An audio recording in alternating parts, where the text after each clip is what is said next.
Lukas 24. Lukas 24 ayat yang Lukas 24 ayat yang 36 sampai dengan 53.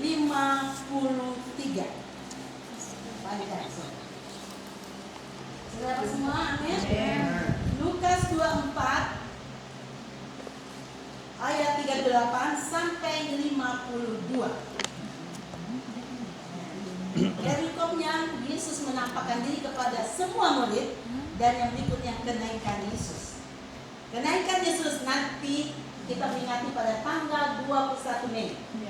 Itu kenaikan Tuhan Yesus. Oke, kita akan baca ayat 36. Saya akan baca ayat 36, saudara akan baca 37, dan kita bergantian. Dan ayat 53 kita bersama-sama membacanya. Ayat 36. Yesus menampakkan diri kepada semua murid. Dan sementara mereka bercakap-cakap tentang hal-hal itu, Yesus tiba-tiba berdiri di tengah-tengah mereka dan berkata kepada mereka, "Damai sejahtera bagi kamu."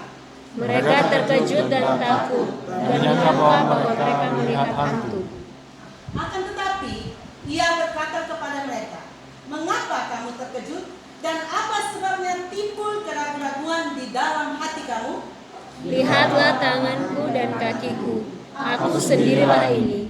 Rabalah aku dan lihatlah, karena hantu tidak ada daging dan tulangnya, seperti yang kamu lihat ada padaku." Sambil berkata demikian, ia memperlihatkan tangan dan kakinya kepada mereka. Dan ketika mereka percaya, karena kiranya dan masih heran, berkatalah ia kepada mereka, "Adakah padamu makanan di sini?" Lalu mereka memberikan kepadanya sepotong ikan goreng. Ia mengambilnya dan memakannya di depan mata mereka. Ia berkata kepada mereka, "Inilah perkataanku yang telah kukatakan kepadamu ketika aku masih bersama-sama dengan kamu, yakni bahwa harus digenapi semua yang ada tertulis tentang aku dalam kitab Taurat Musa dan kitab Nabi-Nabi dan kitab Mazmur." Ayat 45. Lalu ia membuka pikiran mereka sehingga mereka mengerti kitab suci.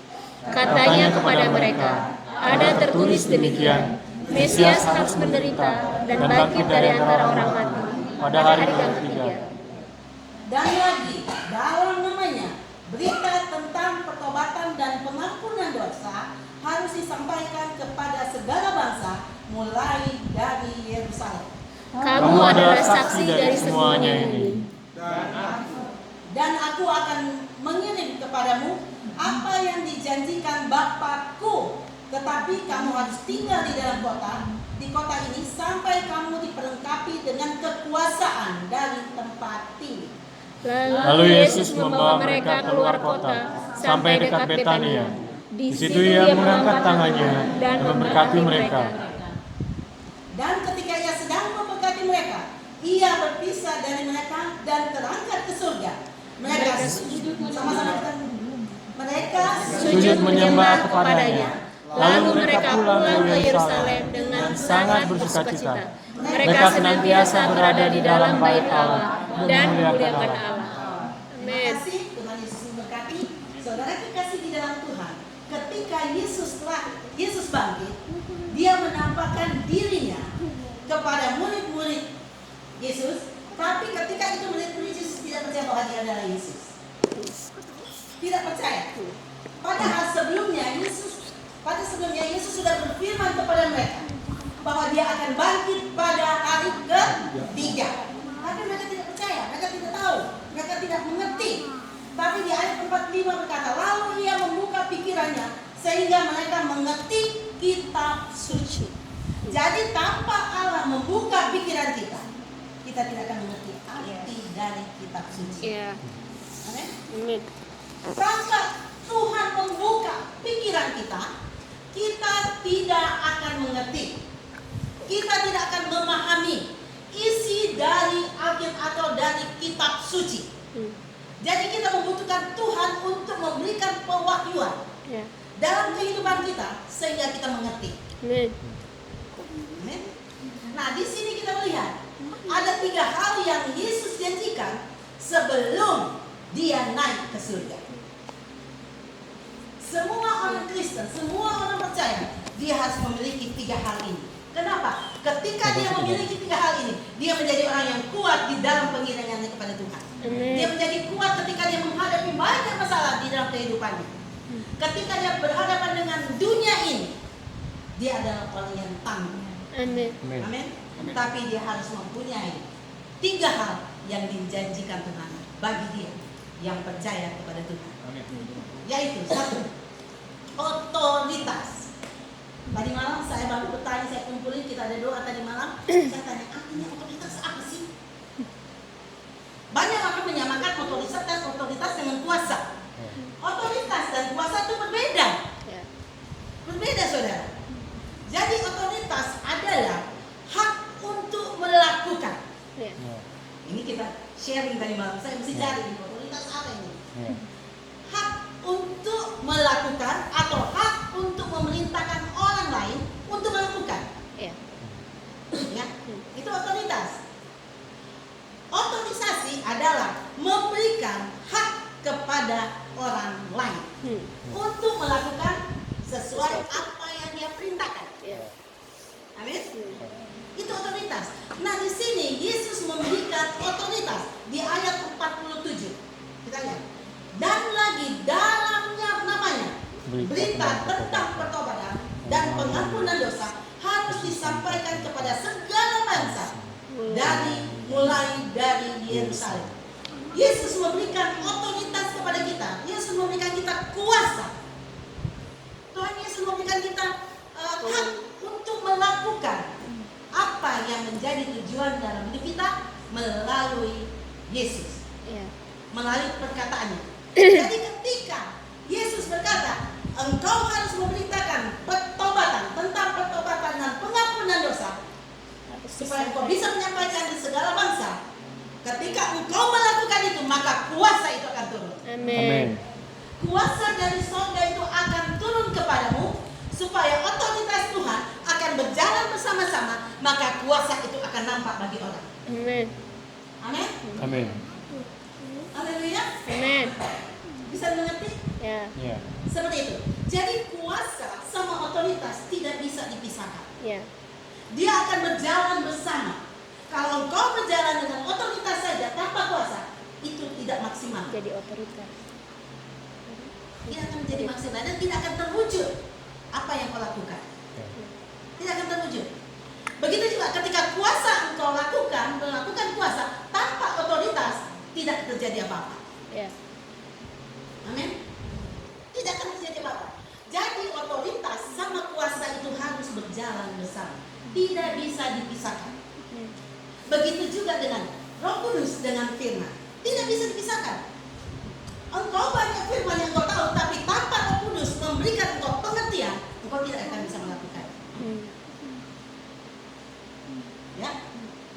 Jadi Roh Kudus itu penolong bagi kita, memberi kita pengertian tentang firman Tuhan. Jadi firman Tuhan dan Roh Kudus dia akan berjalan bersama-sama. Amin. Otoritas dengan kuasa dia akan berjalan bersama-sama. Haleluya. Seperti itu, saudara. Kalau kita cuma tahu firman, tapi kita tidak melakukan, karena Roh Kudus yang melakukan bagi kita, melaksanakan apa yang difirmankan itu. Roh Kudus yang melaksanakan. Bapa menyediakan keselamatan. Anak melaksanakan. Roh Kudus yang mewujudkan.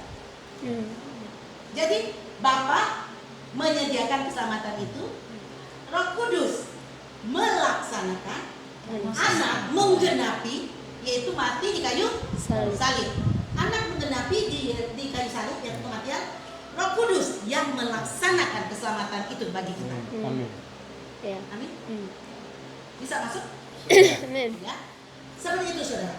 Jadi, saudara kekasih di dalam Tuhan, otoritas yang diberikan Yesus kepada kita, dia akan berjalan bersama dengan kuasa. Ya. Ya. Firman akan berjalan bersama dengan Roh Kudus. Amin. Contoh. Saya suka kasih contoh. Ketika saya tidak akan ambil yang jauh, yang kemarin terjadi di tempat ini. Ketika saya mendapatkan firman Tuhan, ketika kita ikut perjamuan kudus, saya cuma berdoa dulu sama Tuhan. Tuhan,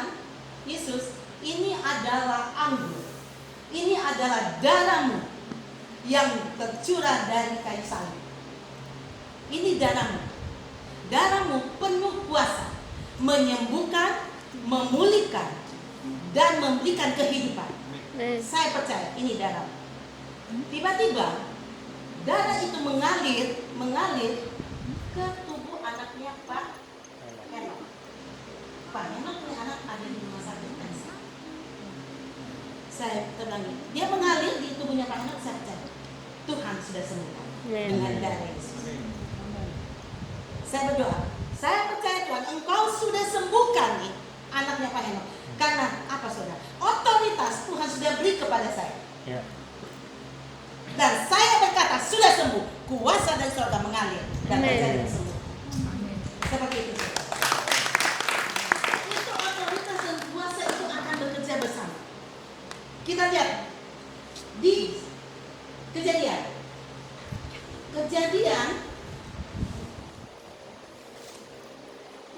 50. Kejadian 40.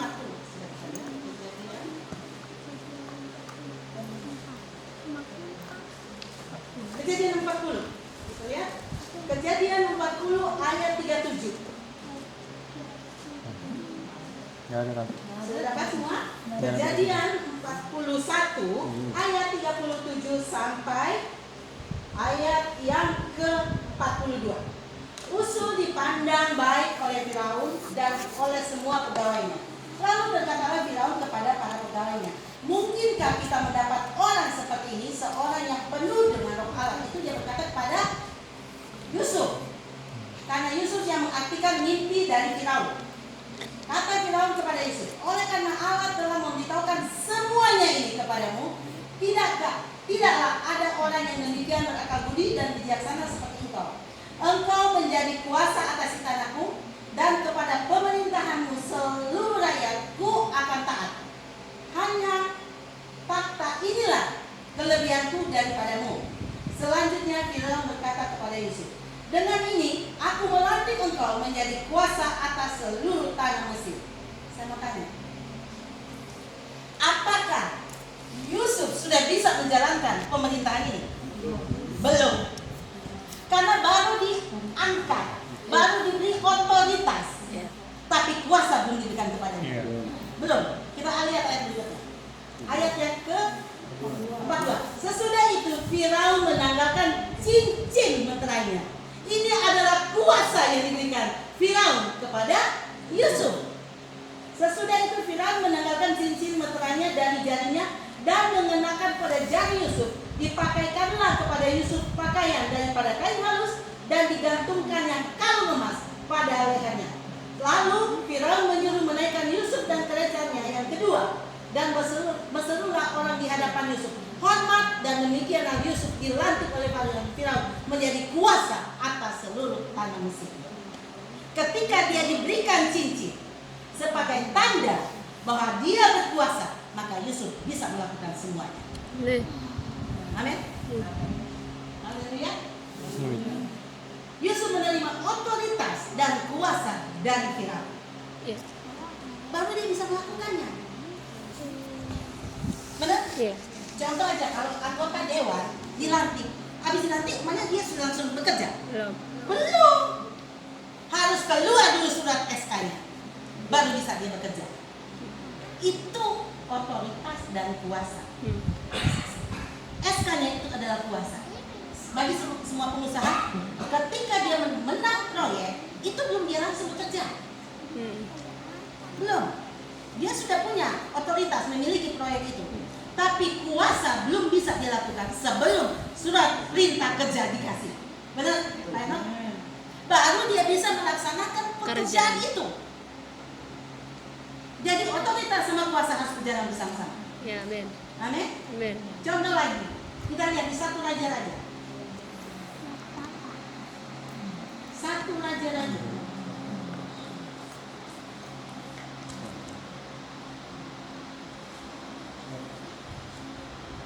Satu Raja-Raja 17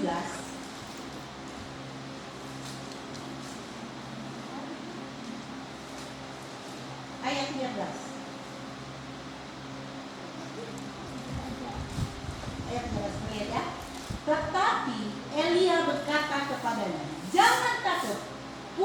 saudara, buatlah seperti yang kau katakan, tetapi buatlah lebih dahulu bagiku sepotong roti bundar kecil daripadanya, dan bawalah kepadaku, kemudian barulah kau buat bagimu dan bagi anakmu. Sebab beginilah firman Allah, tepung dalam tempayan itu tidak akan habis, dan minyak dalam buli-buli itu pun tidak akan berkurang sampai pada waktu Tuhan memberikan hujan ke atas kamu. Pertanyaan,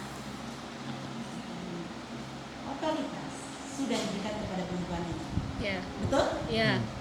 Firman sudah sampai kepada perempuan ini, tapi apakah sudah ada kuasa di dalam? Belum. Ketika perempuan itu melakukan, maka kuasa dari surga turun ke atas dan terjadi efek dari itu, dan dia diberkati Tuhan. Amin. Dia berkati Tuhan. Benar? Kita Iya. lihat selanjutnya di ayat berikutnya. Lalu pergilah. Lalu pergilah perempuan itu berbuat seperti yang dikatakan Elia. Maka perempuan itu dan dia serta anak perempuan itu mendapat makanan beberapa waktu lamanya. Tepung dalam tempayan itu tidak habis, dan minyak dalam buli-buli itu tidak berkurang, seperti firman Tuhan yang diucapkannya Dengan perantara. dengan perantara Elia. Elia. Jadi otoritas sama kuasa berjalan akan mendatangkan berkat. Amin. Maka di Matius, Lukas tadi dia bilang begini. Lukas ke pertama tadi, kita balik ke Lukas, kita lihat.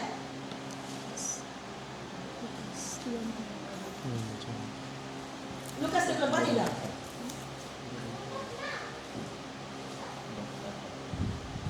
lalu ia membuka pikirannya sehingga mereka mengerti kitab suci. Katanya kepada mereka, ada tertulis Mesias harus derita dan bangkit dari antara orang mati dan pada hari yang ketiga.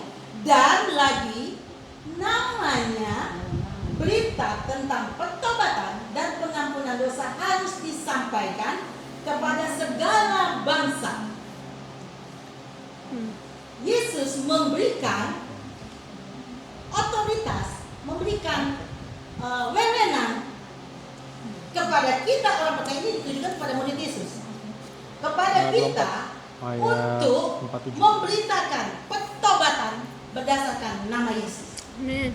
Nah, ketika kita melakukan itu, melakukan pekerjaan ini, maka kuasa dari sorga akan turun ke kita. Ya. Maka di firman Tuhan berkata di Lukas berapa saya lupa, engkau diberi kuasa untuk menaklukkan setan-setan dan menyembuhkan yang sakit. Jadi ketika kita lagi menyembah Tuhan, apalagi orang yang suka berdoa kepada Tuhan, tanpa otoritas dari Tuhan kita tidak bisa melakukan. Iya. Kita bisa melakukan. Kuasa itu tidak akan turun ke kita. Betul. Makanya kalau kita mau berdoa sama Tuhan, lagi menyembah, kita tunggu Tuhan mau perintahkan apa sama kita.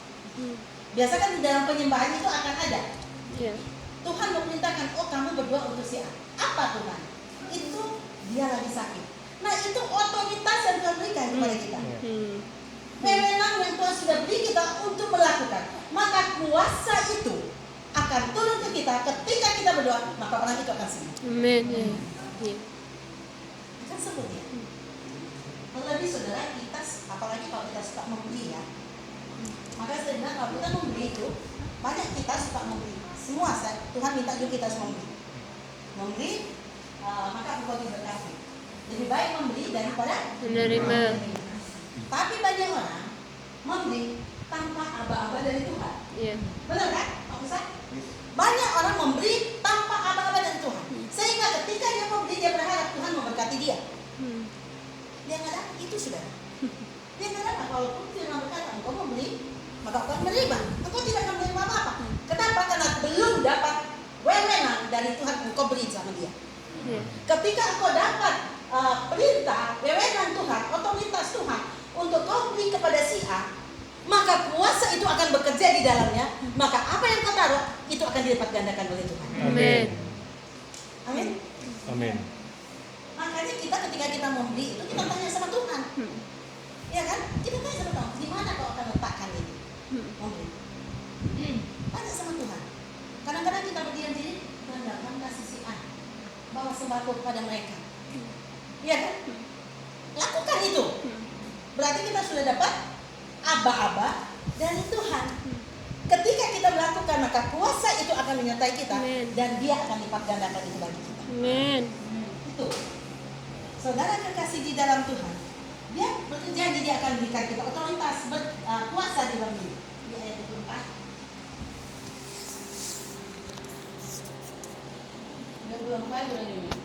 Dan aku, ayat 49, dan aku akan mengirim kepadamu apa yang dijanjikan Bapakku, tetapi kamu harus tinggal di dalam kota ini sambil kamu dilengkapi dengan kekuasaan dari tempat tinggi. Itu kuasa. Amen. Kita percaya kita punya kuasa. Amin. Kita harus punya kuasa. Jadi kita melakukan ini, kuasa ini harus punya otoritas dari Tuhan. Maka kita akan melihat hasilnya luar biasa. Amin. Amin.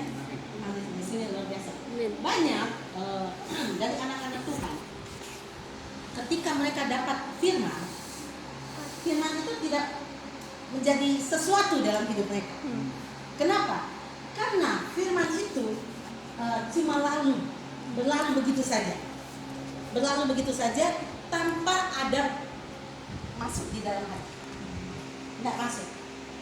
Kenapa tidak masuk? Ada perumpamaan firman ditampur, dijatuh di bebatuan, di tanah yang baik. Ya. Nah, ketika tanah kita baik, hati kita baik, firman itu datang, dia akan masuk. Ya. Ketika dia masuk, benih ini akan tumbuh. Amin. Dia akan tumbuh dan dia akan berbuah. Nah, buah ini yang dinikmati oleh banyak orang. Banyak anak Tuhan tidak punya buah. Tidak punya buah, padahal setiap pagi datang ke gereja. Tiap hari dia datang gereja, tapi tidak pernah berbuah, saudara. Kenapa? Karena firman itu tidak pernah tertanam di hati. Tidak pernah. Tidak pernah, saudara. Rajin sih berdoa. Ketika doakan, ampuni kami Tuhan, ampuni. Tapi mau masuk ke kanan ke kiri. Iya kan? Otoritas sudah datang, tapi kuasa tidak ada dalam hidupnya. Itu ada contoh. Di kisah rasul-rasul. Kita lihat. Kisah rasul. Mereka punya kuasa, tapi tidak punya otoritas. Kisah rasul-rasul.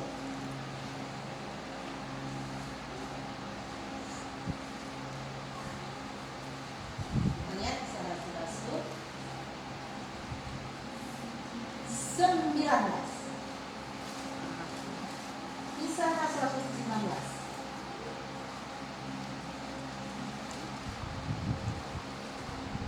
Kita baca ayat 11 dulu ya.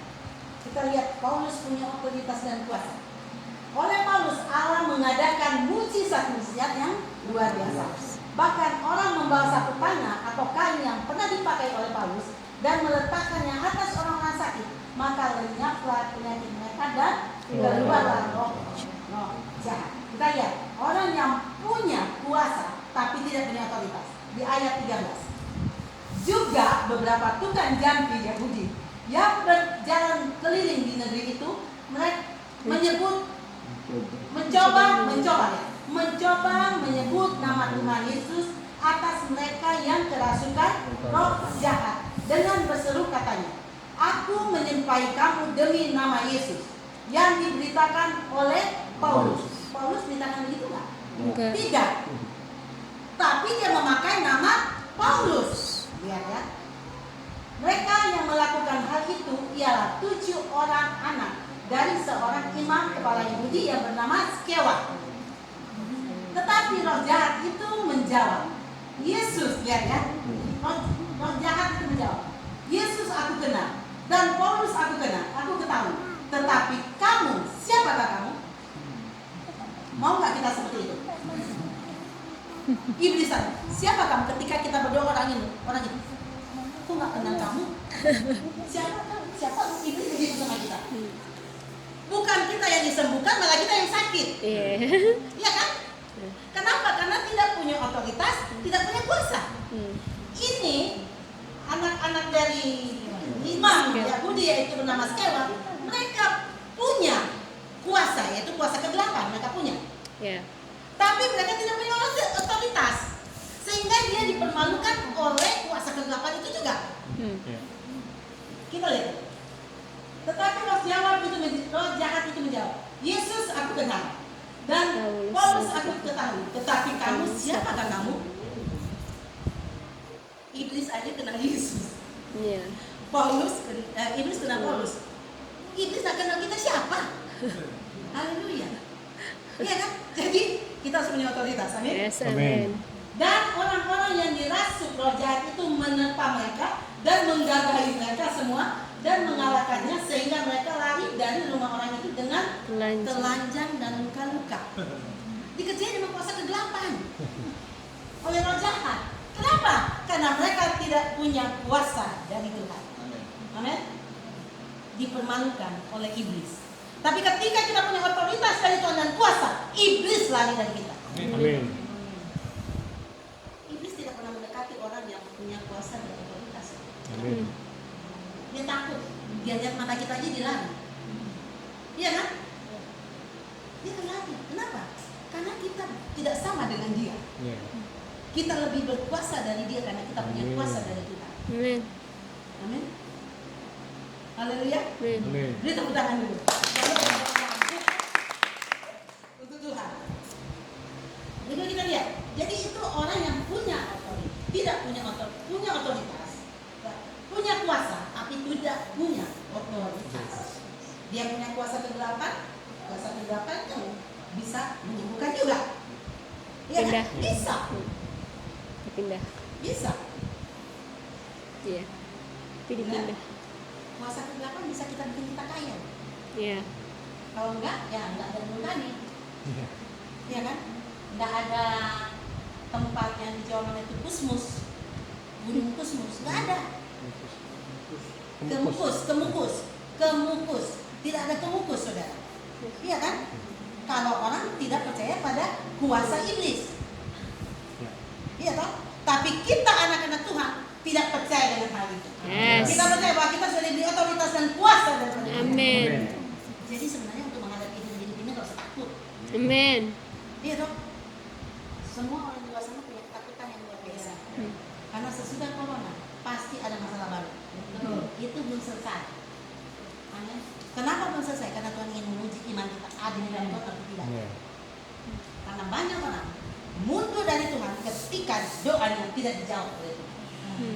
Dia menyalahkan Tuhan ketika dia doanya belum dijawab. Dia menyalahkan hamba Tuhan yang menyampaikan firman ketika doanya tidak dijawab. Kenapa dia tidak dijawab? Sebenarnya nggak usah nyalahin siapa-siapa. Jangan menyalahin Tuhan, jangan menyalahin hamba Tuhan. Justru ketika kita mendapat jawaban daripada Tuhan, kita makin hari mendekatkan diri kepada Tuhan dan tanya Tuhan, saya salah apa? Amin. Amin. Karena firman Tuhan berkata, dosa dan kejahatan menjauhkan kita dari Tuhan. Ya kan? Kita baca di Yesaya.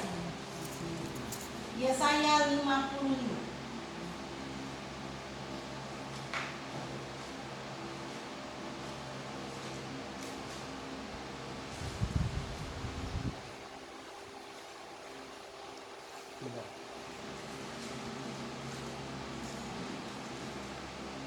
Yesaya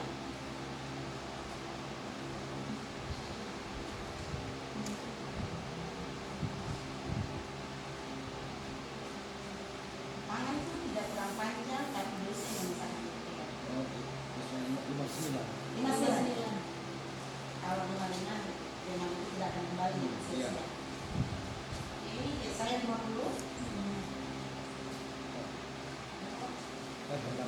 59. Oh ya. 59 ayat 1. Sesungguhnya tangan Tuhan tidak kurang panjang untuk menyelamatkan dan pendengarannya tidak kurang tajam untuk mendengar. Tetapi yang merupakan pemisah antara kamu dan Allahmu ialah Segala kejahatan. Dan yang membuat dia menyembunyikan diri terhadap kamu sehingga dia tidak mendengar ialah Segala dosamu. Jadi Tuhan tidak salah kan? Tuhan tidak pernah salah kalau engkau lagi sakit. Amin. Tuhan tidak pernah salah kalau engkau belum dijawab doanya. Tuhan tidak salah kalau engkau bangkrut. Tuhan tidak pernah salah mengalami perceraian di rumah tangga. Tuhan tidak pernah salah. Ya. Jadi jangan tanya, saya salah apa ya? Kok Tuhan nggak jawab doa saya? Saya salah apa ya? Kok rumah tangga berantakan ya? Saya salah apa ya? Kok saya nggak dapat berkat? Jangan salah. Tuhan nggak pernah salah. Nggak pernah salah Tuhan. Kalau kita bertanya, apa salah saya? Berarti Tuhan yang salah. Iya kan? Benar nggak? Tuhan kita salahkan. Hamba Tuhan yang menyampaikan firman tidak disalahkan juga. Jadi salah ini hamba Tuhan. Ketika belum dijawab doanya, mereka salahkan hamba Tuhan. Salahkan firman yang sampai kepada mereka. Ketika dijawab Tuhan, mereka menang. Pokoknya mereka dijawab doanya, mereka sembunyi kok dari hamba Tuhan. Mereka lari dari depan hamba Tuhan. Kenapa? Mereka bersenang-senang dengan gajinya. Ya kan? Mereka bersenang-senang dengan keuntungan proyeknya. Ada di mana hamba Tuhan? Dan tidak diingat. Tapi hamba Tuhan tetap menghamba. Tunduk kepada otoritas Tuhan. Tunduk kepada kuasa Tuhan. Karena dia mendapat berkat. Bukan dari manusia, tapi dari Tuhan. Amin. Itu hamba. Jadi jangan salahkan hamba Tuhan. Ya. Jangan salahkan hamba Tuhan. Kita melihat kejadian. Kita lihat lagi. 2 raja-raja. Jadi kita belajar untuk mempercayai firman. Amin. Kita belajar untuk mempercayai firman, maka kita akan memetik dari hasil kepercayaan kita kepada firman. Amin. Kita baca 2 Raja-Raja 7 ayat 1. Kita lihat kasihan si perwira ini. Dia diinjak-injak sampai mati. Kenapa? Karena tidak percaya akan firman Tuhan. 2 Raja-Raja 7 ayat 1. Lalu berkatalah Elisa, dengarlah firman Tuhan. Beginilah firman Tuhan. Ini kata Elisa menyampaikan firman Tuhan dari Tuhan. Besok kira-kira waktu ini sesukat tepung yang terbaik akan berharga seshikal, dan 2 sukat jelai akan berharga seshikal di pintu gerbang Samaria. Tetapi perwira yang menjadi ajudan raja menjawab Abdi, katanya, sekalipun Tuhan membuat tingkap-tingkap di langit, masakan hal itu mungkin terjadi? Impossible. Ya. Jawab Abdi Allah itu, sesungguhnya engkau akan melihat dengan matamu sendiri, tetapi tidak akan makan apa-apa daripadanya. Apakah ini digenapi? Digenapi. Firman tidak akan lari dengan sia-sia. Amen. Firman itu akan berjalan sesuai apa yang Tuhan perintahkan. Amin. Kita lihat di ayat yang ke-19. Ini orang yang tak percaya sama firman Tuhan. Kenapa dia percaya? Karena yang menyampaikan Elisa. Mungkin Elisa waktu itu mau suruh orang Israel untuk bertobat. Kamu bertobat deh, bertobat. Karena kalau kita baca di 1 Raja-Raja 17, Elia disalahkan oleh Ahab. Engkau yang membuat kejahatan di negeri Israel, sehingga kami mengalami kelaparan. Dia menyalahkan hamba Tuhan ini. Dan di sini kita lihat ayat 19 ini mengenai Elisa.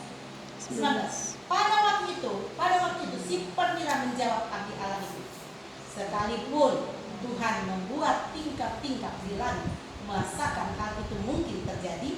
Tetapi Elisa berkata, sesungguhnya engkau akan melihatnya dan matamu sendiri, dengan matamu sendiri, tetapi tidak akan makan apa-apa daripadanya.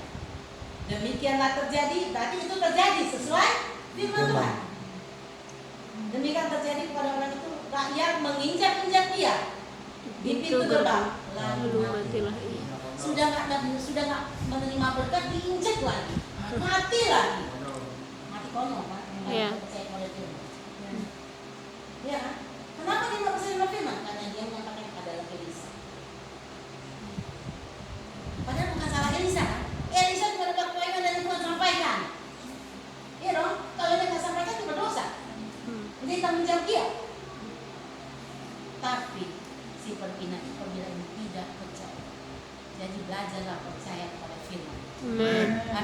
Amin. Engkau akan hidup dari firman itu. Amin. Belajar percaya. Walaupun gelombang dalam hidupmu, walaupun goncangan dalam hidupmu, kita tetap percaya kepada Tuhan. Amin. Kita tetap percaya kepada firman. Siapapun yang menyampaikan. Mau anak kecil kan yang menyampaikan, nggak apa-apa. Mungkin dia dipakai Tuhan. Keledai aja Tuhan pakai kok. Iya. Batu pun kan katakan, batu pun sekalipun kalian tidak bisa, batu saya bisa pakai untuk berbicara. Iya dong. Iya. Jadi kok ada masih manusia yang siap untuk dipakai Tuhan, dengarlah dia. Amin. Kadang-kadang jemaat itu menyalahkan, wah gembala itu khotbahnya nggak ada sejarahnya, nggak bagus. Iya kan? Nggak ada katanya, nggak bagus. Dengarin apa yang lain, itu mah bagus banget. Ketawa-ketawa. Tapi dia pun bilang bagus, ya ketawa aja nggak nangkap isi apa yang disampaikan. Sama aja kita mau kan? Benar? Ya. Jadi kita belajar. Pakai telingamu, Yes. pakai hatimu Amin. untuk menangkap isi hati Tuhan Amin. dan renungkan. Renungkan. Dan setelah itu lakukan. Lakukan. Maka kita akan mendapat berkat di sana. Amin. Amin. Kita akan mendapat berkat. Tuhan kalau berjanji tidak pernah mungkin dia akan gagal. Ya. Kalau aku berjanji, tidak mungkin aku gagal. Amin. Bilangan. Kita lihat bilangan. Kita lihat bilangan. Bilangan.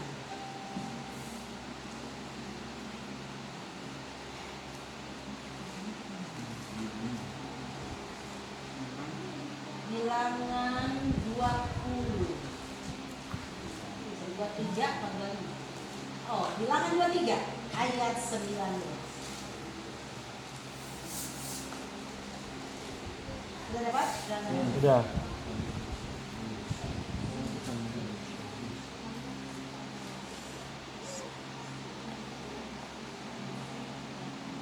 Sudah? Amin. Amin. Kita sama-sama ya. 1, 2, 3. Kepada manusia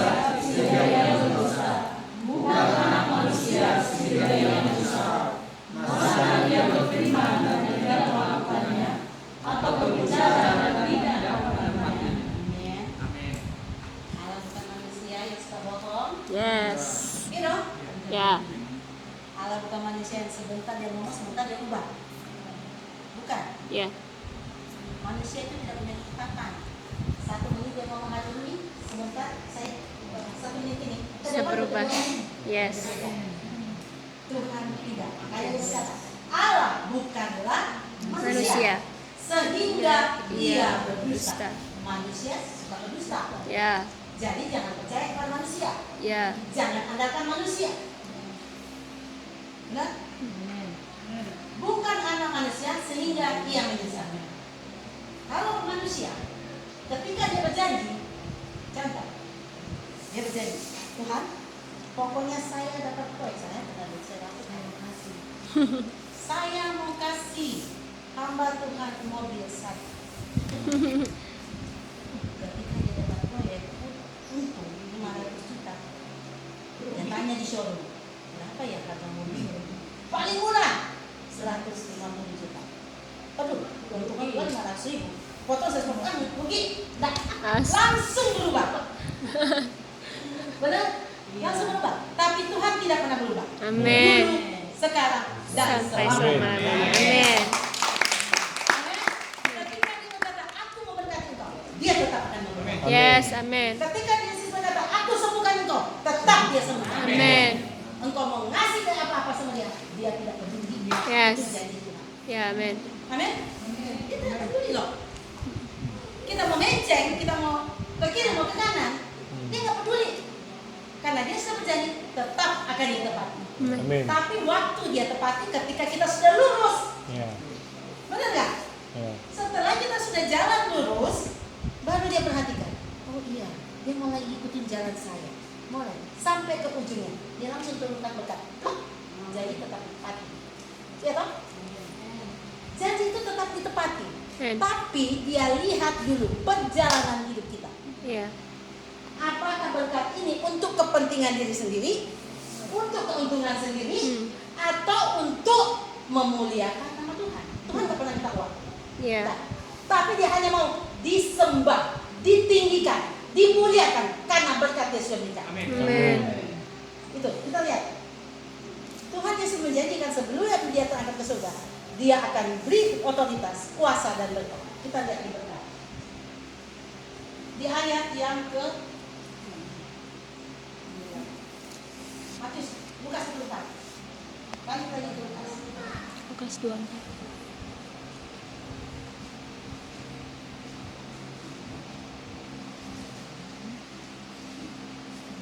Lukas 24. Kita sudah sampai di berikan otoritas sama kuasa ya. 50. Ayat 50. Lalu Yesus membawa mereka keluar kota sampai dekat Betania. Di situ ia mengangkat tangannya dan memberkati mereka. Amin. Amin. Jadi tujuan Tuhan memberkati kita. Amin. Coba perhatikan. Dan ketika ia sedang memberkati mereka, ia terpisah dari mereka terangkat ke surga. Dia pun sudah di atas, saudara. Sudah mulai terangkat, dia tetap memberkati. Amin. Tetap memberkati. Amin. Itu tujuan Tuhan. Aku datang untuk memberikan hidup dan hidup Yang di dalam kelimpahan. Amin. Itu tujuan. Tapi apakah kita benar-benar ada di dalam Tuhan atau di luar Tuhan? Kalau kita mendapat berkat, balik ke jalannya. Amin. Balik ke jalan. Makanya banyak pengusaha sudah naik turun lagi. Kenapa? Karena dia mabuk sama berkat. Mabuk sama anggur. Ya, dia mabuk, saudara. Padahal ketika kita mendapat berkat dari Tuhan, Tuhan ikut berbahagia. Amin. Karena itu tujuannya. Tapi kalau kita keluar dari Tuhan, Tuhan Yesus menangis. Tuhan Yesus menangis. Paulus pun menangis untuk jemaat Efesus. Menangis dia. Karena dia tidak mau jemaat Efesus terpisah dari Tuhan Yesus, dari firman dan kasih Tuhan. Paulus tidak mau, maka dia menangis di situ. Jadi kalau ada hamba Tuhan menangis untuk jemaatnya, bukan karena dia itu cengeng, bukan karena dia meminta sesuatu, karena dia tahu apa yang ada di dalam orang itu. Karena Tuhan memberikan dia keberkatan. Hati Tuhan ada di dalam hidupnya, sehingga dia bisa menangis untuk jiwa-jiwa. Jadi jangan anggap enteng gembala atau mobilnya. Jangan. Gembala menjaga jiwa-jiwa. Jangan tulis sepelekan. Kalau kita sepelekan hamba Tuhan, gembala kita akan hidup. Ya. Benar. Kita lihat di dalam. Kita lihat Yesus menangis ya.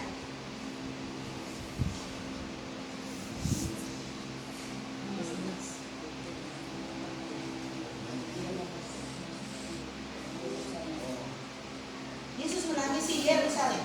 Betul.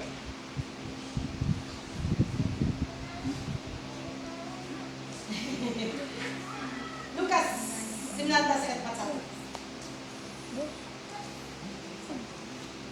Lukas 19 ayat 41. Kita lihat.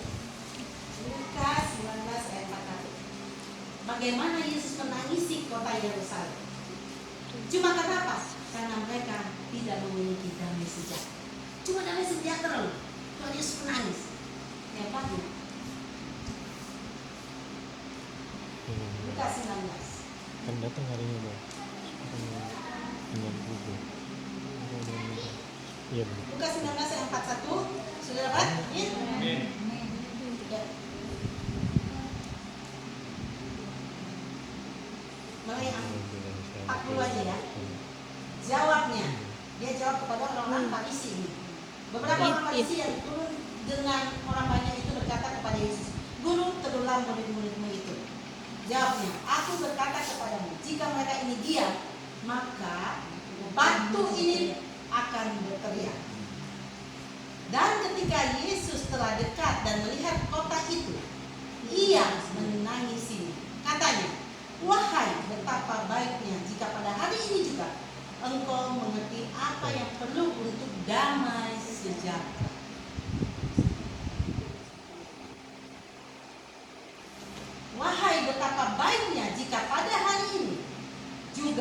engkau mengerti apa yang perlu untuk damai sejahteramu, tetapi sekarang hal itu tersembunyi bagi matamu. Cuma damai sejahtera. Tuhan Yesus menangis kepada Yerusalem. Judul kan Yesus dielokkan di Yerusalem. Yesus menangis kepada Yerusalem. Elisa menangisi ketika dia dapat penglihatan dari Tuhan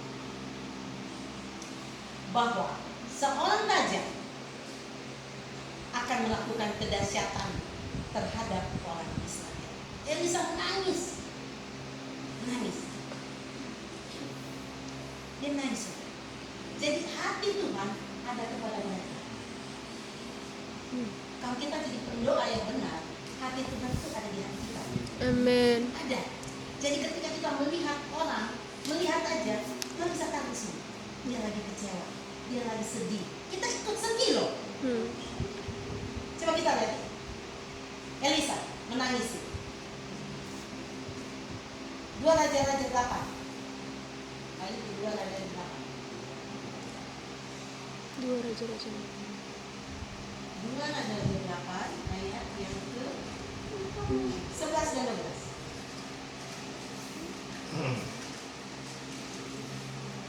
Sudah dapat ini? Elisa menatap dengan lama ke depan, lalu menangislah api Allah. Hazael ini raja yang akan menggantikan